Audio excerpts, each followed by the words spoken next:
Hello, and welcome to Personality. I'm your host, Lori Rawlings, and my guest today is Tracey Griffith, who is the new executive director of the Building and Construction Trades Council of South Central Wisconsin, and she's only the second woman to serve in that role. Tracey is a dynamic leader with over 20 years of experience in workforce development and outreach, specializing in union construction. In her new role, she works with 17 local building trade unions representing over 6,000 workers. And her job is to ensure fair wages, workplace safety, and worker protection on all construction projects. She supports union apprenticeships and initiatives that promote diversity and inclusion to expand the workforce. And she also supports and advocates for ordinances and policies that promote and protect workers by building relationships with regional stakeholders. Previously, she held leadership positions with Midwest Urban Strategies, the Walbeck Group, and WRTP Big Step. I am honored to have you here today, Tracey. Thank you so much for joining us. Well, thank you for having me. I'm super excited to spend my Friday morning with you and have some conversation about union apprenticeship and what we're doing out here in South Central Wisconsin. That's wonderful. So can you tell us a little bit about how you got into the construction industry? Oh, you're making me go back a lot of years. But sure, I would love to give you a little bit of background on that. So about 25 years or so ago, I was going actually through a divorce and I was in school for nursing. So figure this out, right? And a friend of mine approached me and said that a good friend of hers was taking the lead on an organization called it was Big Step at the time, taking a role with Big Step. And they were trying to find somebody to help get it off the ground again and to work with the union trades. And although I was familiar with the trades, having family who worked within the construction industry, I knew nothing about it, nothing at all. And I agreed to work part-time and to do it temporarily. I think I said I'll give him 90 days to help get him off the ground. And I was jumped in with both feet. 20 years later, I was still there. Wow. And so when I started that job, I literally started out in the office as program assistant, program coordinator, developing the materials, and the organization really was developed to get diverse applicants into the union building trades. And it had passed hands a few times. And so each time it passed hands, it was almost like starting over. And so when this new CEO took over, he really wanted to solidify it as a imprint within the union, as a tool for the union building trades to use this as a recruitment tool for them. And I developed relationships with the apprenticeship program, and my role grew within that 20 years. And so when I left there, I actually was the director of the construction portion of that organization. And WRTP Big Step now is a national intermediary. Wow. So you must have really fallen in love with construction to stay 20 years beyond your initial 90-day commitment. Yeah, that 90 days, I look back and I'm so aging myself.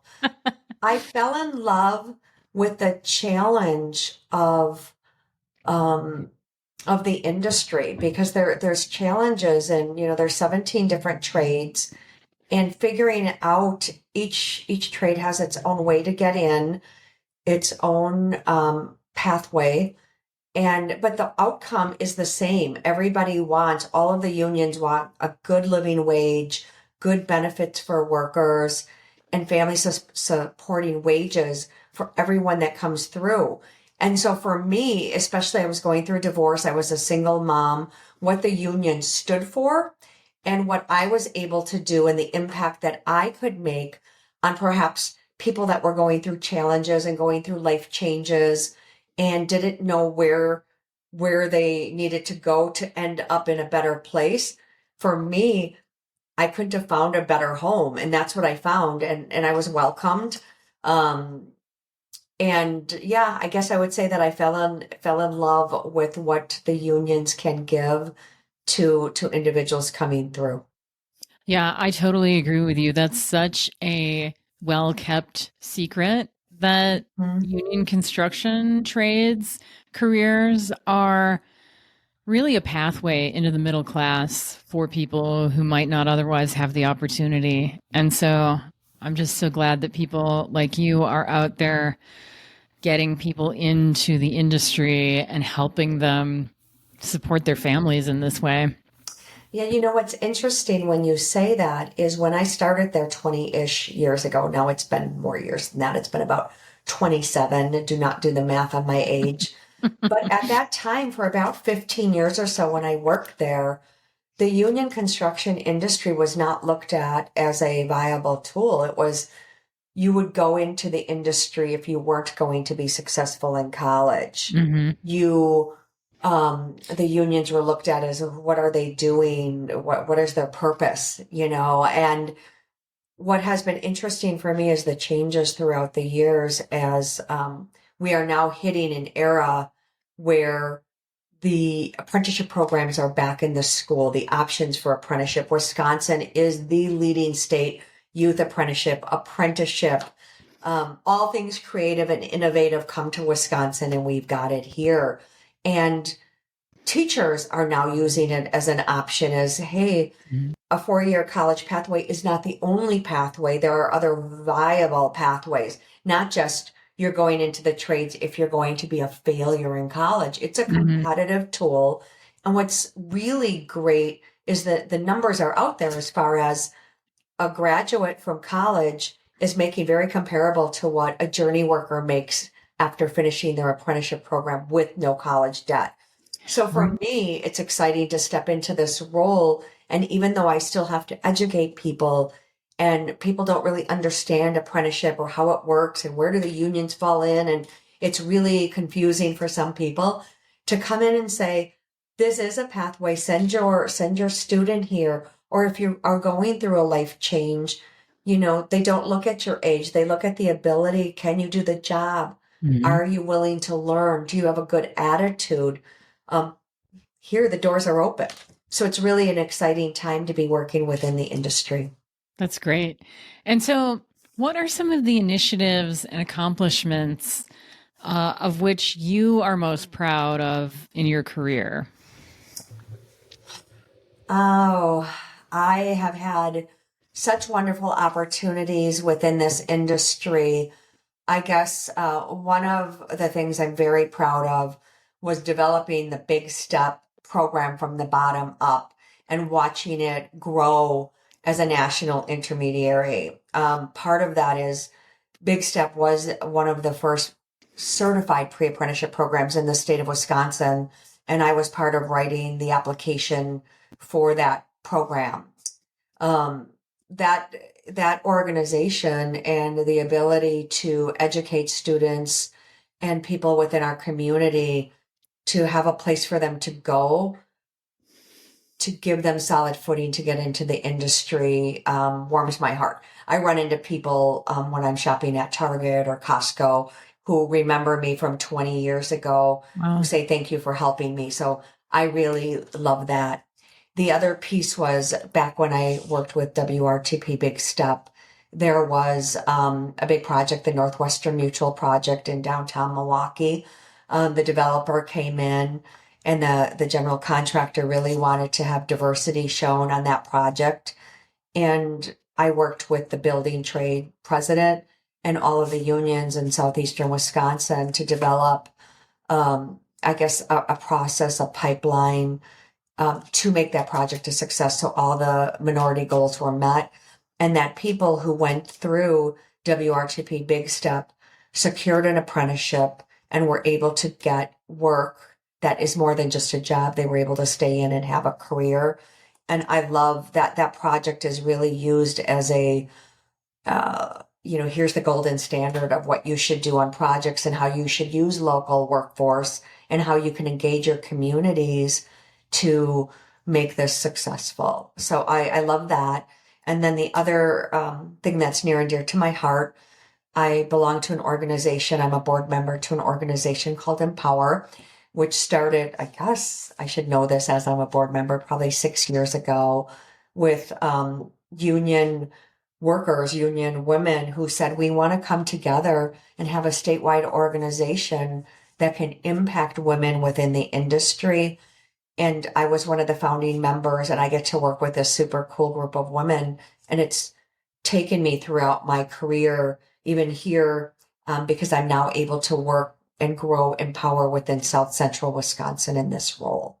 So That's I would say wonderful. those probably are the three things. That's wonderful. So yeah, let's talk a little bit about Empower because I know mentoring is a huge initiative for Empower. Can you tell us a little bit about the mentorship program and why mentoring is such an important initiative for Empower?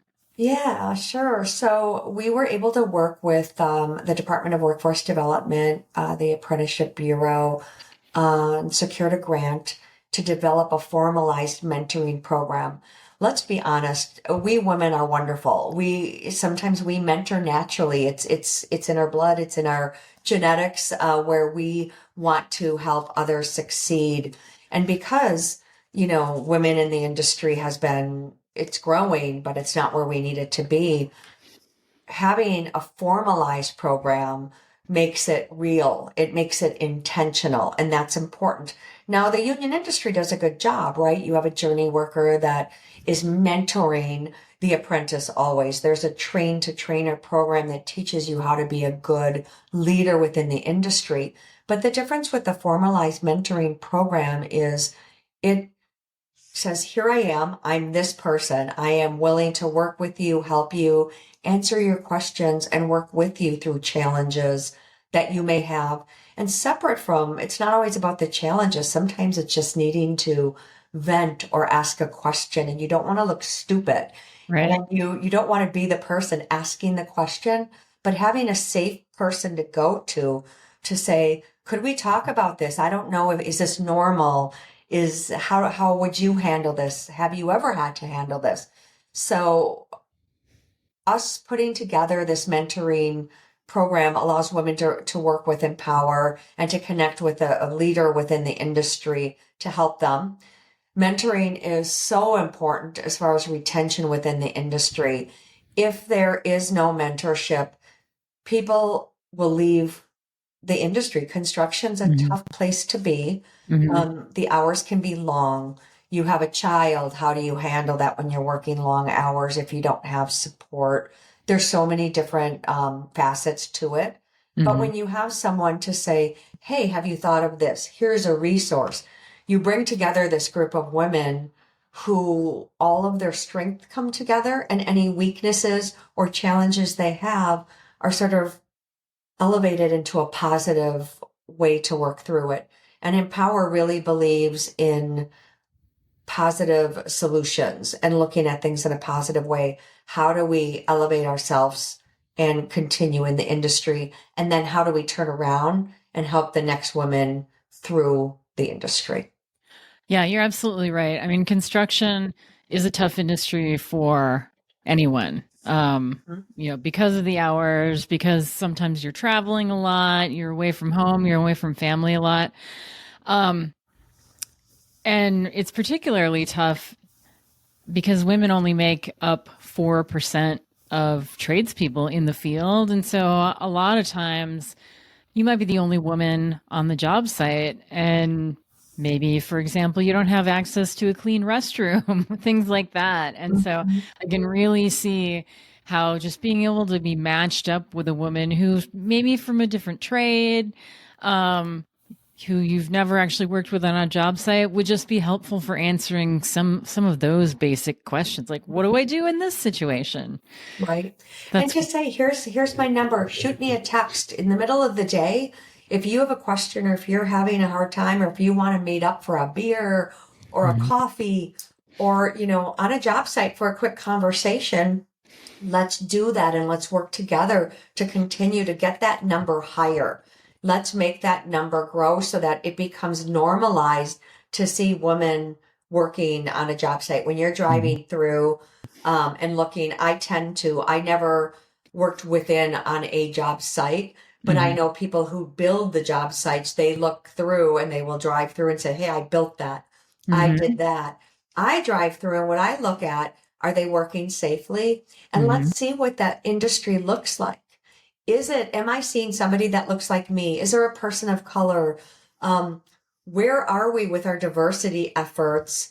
And where are the women? And what I'm seeing is more of me, more diversity in color. And that means what we're doing is working. And so that to me shows that we just have to keep up that effort and we have to continue to make it intentional.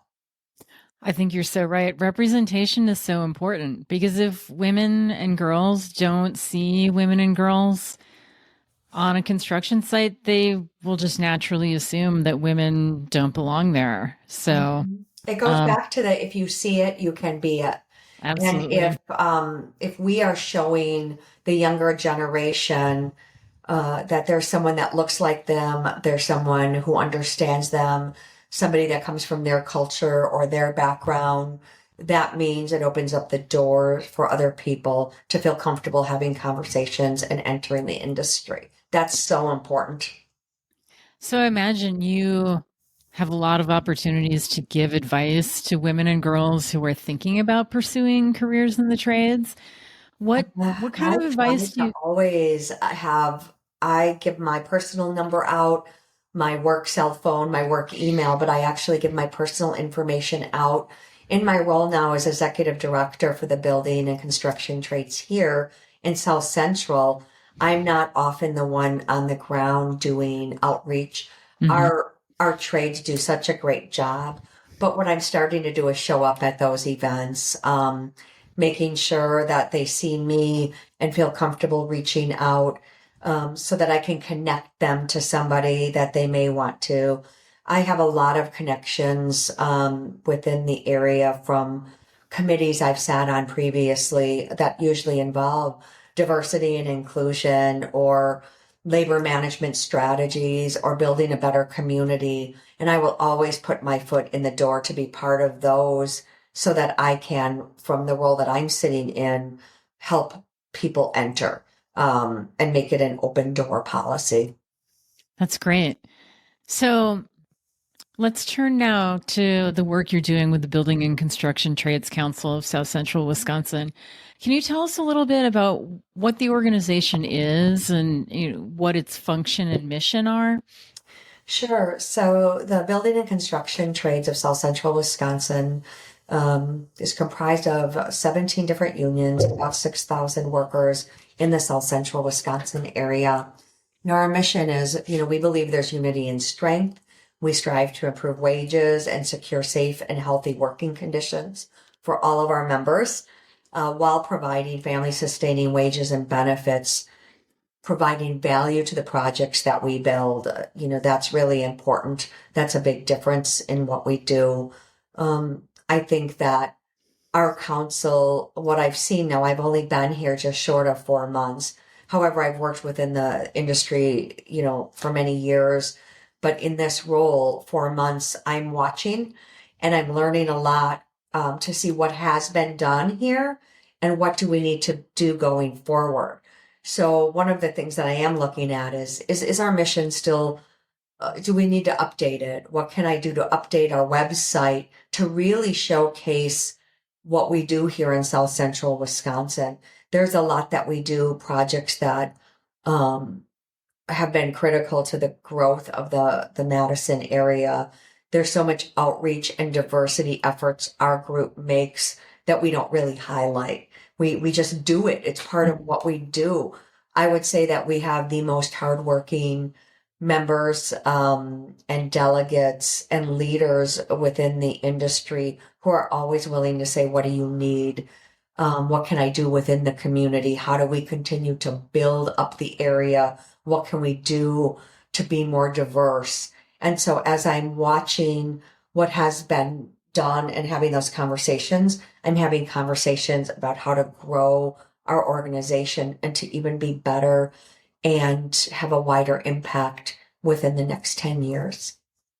Yeah, I think you made such a key point there that in construction, we typically keep our head down and just do the work, and we don't do as much as we probably should in terms of marketing what what construction adds to the community Yeah. and why it's such a great career path for young people. So I think that's great that that is one of the efforts that you're focusing on.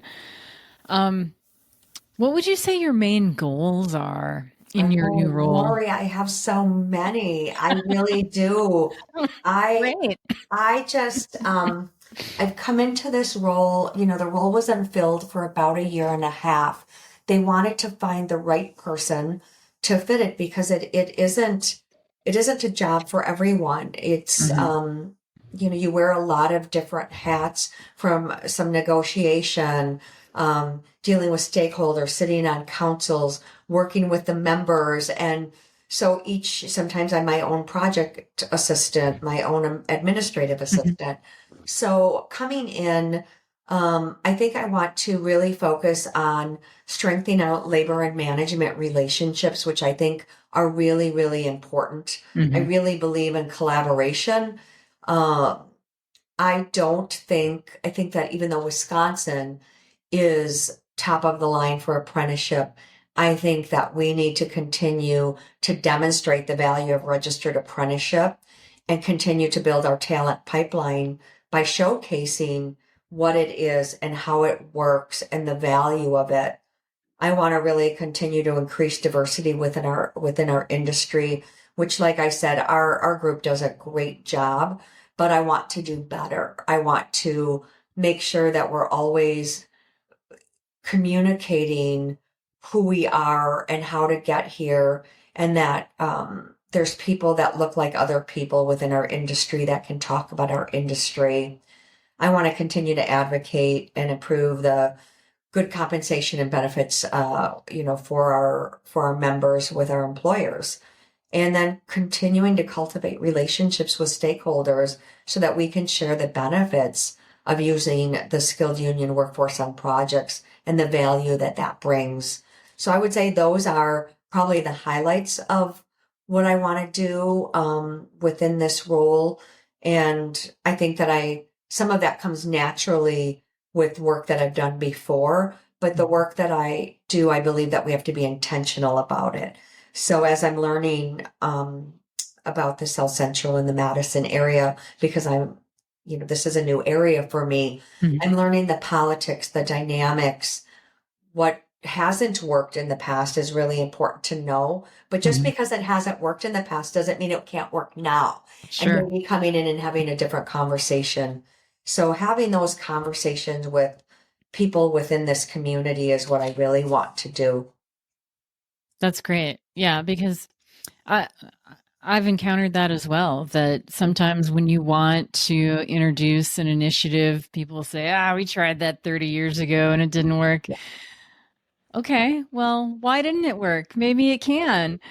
And that can be frustrating because sometimes it feels like trying to shift the direction of any industry, but probably the construction industry in particular, it's like trying to turn an aircraft carrier. Right. So, uh, but it's wonderful that you have those goals. And I think you're absolutely right. Collaboration is really key. A good relationship between labor and management is so key to being able to advance I think everyone's goals. sometimes just being willing to have a conversation, whether you agree 100% or not, opening the door to have a conversation, and you might have to circle back and have it again and again. And if there's nothing else about me, I'm super persistent. And so clearly, because my 90 days back at my role when I started within the industry ended up being a 20-year gig, I just I wanted to Mhm. continue to make change and always wanted to make things better.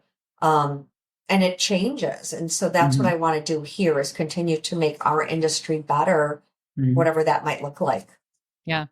Yeah, I was just right before you said I'm super persistent. I was thinking, if anyone can do this, Tracy can, because she's super persistent.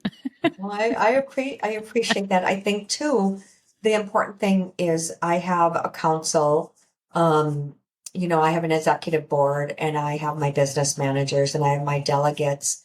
And what has happened since I started here is a lot of, what do you need from us? Mhm. How can I help you? Now, I don't know if they'll really help me if I reach out. I'm hoping they will, but they have been super supportive. And so what that tells me is we are all in this together, Mhm. and they want someone to help move it forward. And I believe in doing that together. So I'm excited about our future here in the Madison area. That's great. That's great. I mean, it's great that they've approached you about it and asked you if you need help. So, because a lot of leaders don't think to do that. So, I think that's an encouraging sign. Yeah.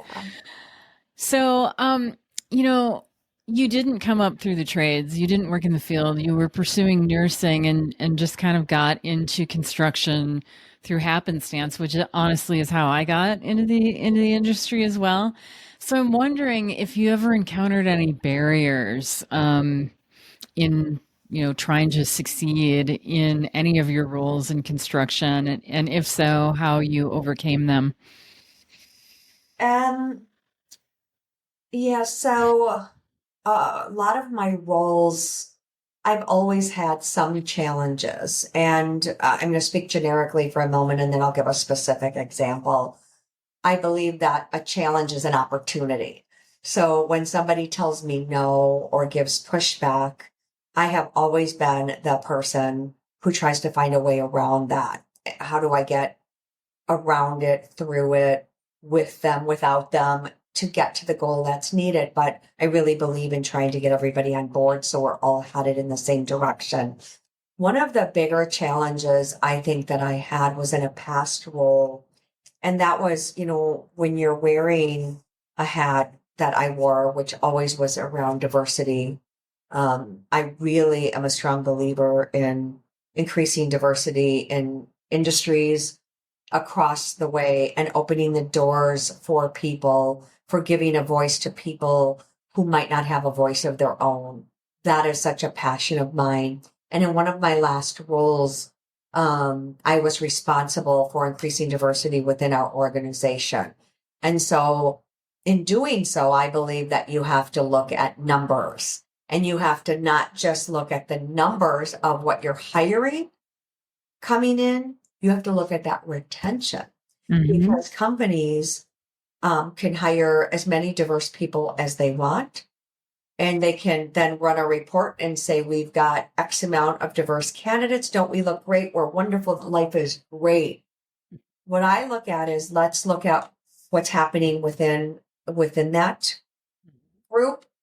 Are they having challenges? Are people being supportive? Are there employee resource groups? Are there resources for them? Are they staying? Are they making it through the apprenticeship program? And if not, why? Hmm. So I will say that my challenges lied within those conversations, because when you have those conversations, those are hard conversations to have. Hmm. Why are people leaving? Why aren't they making it through? The construction industry used to be an industry that said, if you don't make it, tough luck. You have to be tough, pull up your Hmm. pants, strap your boots, get to work. And if you make it, great. And if you don't, it's not for you. That is not the construction industry today in 2025. You still need to wear boots and be safe on the job. You still need to suck it up sometimes. There's that. But it is about mentoring. It is Hmm. about teaching. It is about having conversations so that people understand the job, because people coming into the industry today may not have the high number of family members coming in that it was 30, 40 years ago, where the industry was just part of a household. Hmm. So I would say that the challenges that I really had were when I sat down at a table and looked across the table, being probably the only woman in the room, saying, great, we hired a lot of people, but we Hmm. lost them. Right. That your answer isn't acceptable. The fact that, well, they just didn't show up to the job. Why didn't they show up? I want Right. to have those conversations. So those were challenging conversations, Lori, because people feel that you might be pointing the finger at them. And Hmm. that isn't really the case. The case is, let's have that conversation. Maybe you don't understand what that person's going through. And I get, we're running a business and sometimes we don't care. We need to make money. We need what's the ROI on our hires and all of those things. But you want to be able to have somebody on that job site that your worker feels comfortable reaching out to. Mm-hmm. So if their car didn't start, or if they didn't have money for gas, or if they didn't have child care, and do they feel comfortable reaching out to let you know that? And if they just say, this isn't for me, and walk away, we need to do a better job in the industry then. And so that's what I push for. And those were probably some of my biggest challenges, those conversations. Yeah, that focus on retention is so critical because it doesn't do you any good to hire 100 people and lose 30 of them without investigating why. And turnover in the industry, it's high for across all demographics. Right. But there are certain demographics that do face specific kinds of challenges, like women and people of color. And harassment and discrimination are a big part of what pushes women and people of color out of the industry.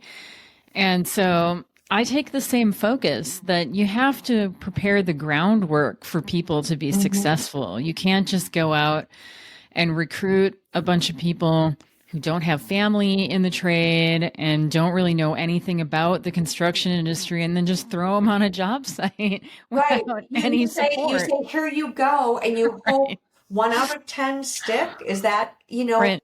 So I think that the great thing about the union construction industry right now is, for one, I want to say employers need to hold their leaders on the job sites responsible for making sure there isn't harassment, there isn't bullying, that there is training and mentorship going on.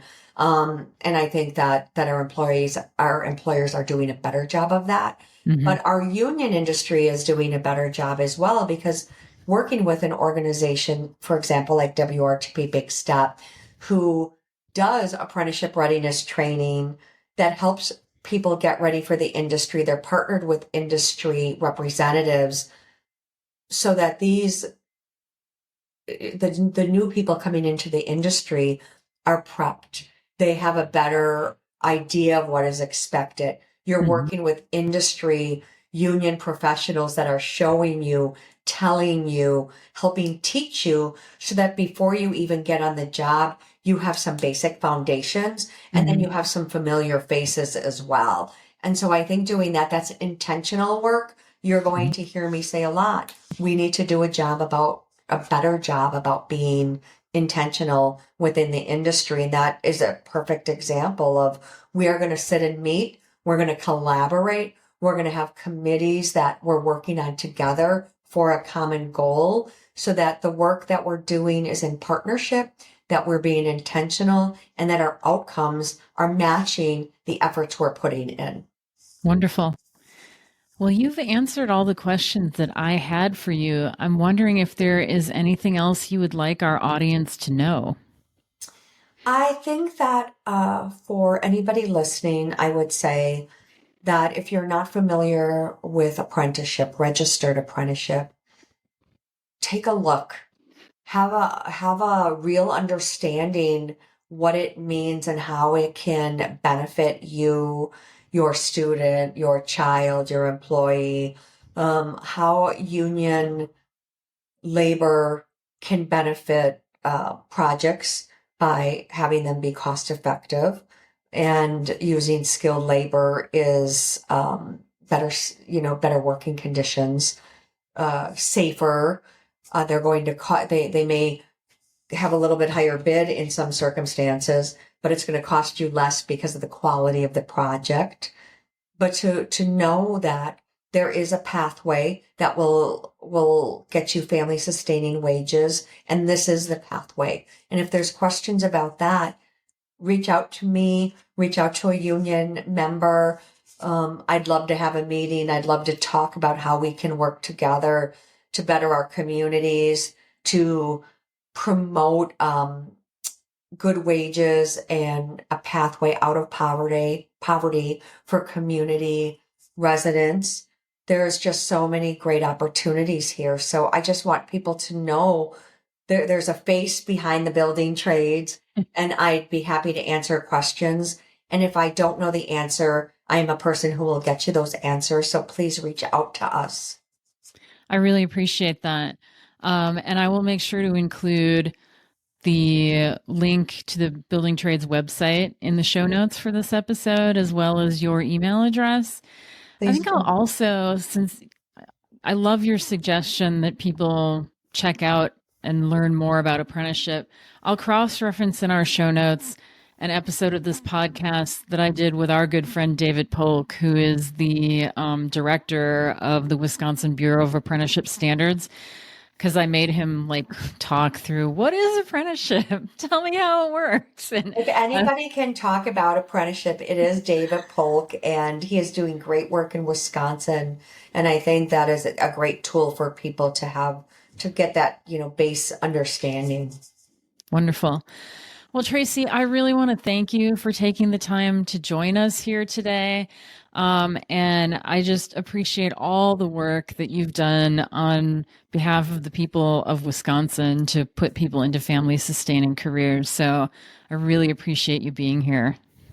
Thank you for reaching out. I love that I get to see you still and the great work you're doing. I love to be able to turn on something and see Lori's face there and promoting just great information and knowledge for people who want to learn and need this kind of information. So great seeing you. Thank you for having me. Thank you, Tracey.